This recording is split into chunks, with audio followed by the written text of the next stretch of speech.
All right, Dr. Dan Ritchie from Functional Aging Institute, and I wanted to give a quick, simple tip for all you Critical Bench followers.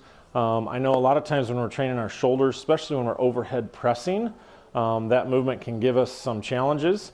And I think for a lot of clients, what we really need to focus on is actually lower body balance and lower body control so that we don't hurt our low back or hurt our shoulder. So Megan's going to grab 17-pound dumbbells, which she really doesn't have any trouble pressing overhead when she's in a nice, wide, stable stance. So she's going to go ahead and show us a few of those.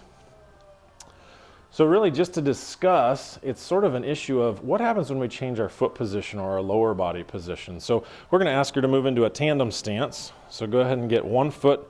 Tandem means one foot directly in front of the other, kind of like you're on a balance beam. Go ahead and give us a few more of those. So you notice now her body's moving a little bit more. Her feet are going to be moving more. Her lower body's moving more. And the upper body action actually got more challenging. Okay? So you can actually make, that's enough, Megan, you can stop. So you can actually make an upper body exercise more challenging by just changing your foot position. So a couple things to think about. One is if you want maximal strength and maximal muscle building, you're going to want the most stable environment. So sometimes trainers make the mistake of saying, well, let's make an exercise as functional as possible.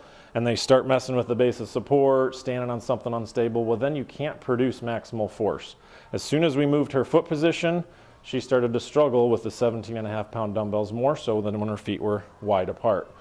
So if you're starting to have difficulty, you might want to think about how can I train my lower body, my core, and even all the way down to my feet while I'm doing an overhead movement. So real simple tip is just get into the tandem stance. If that's too difficult at first, you can stagger it slightly.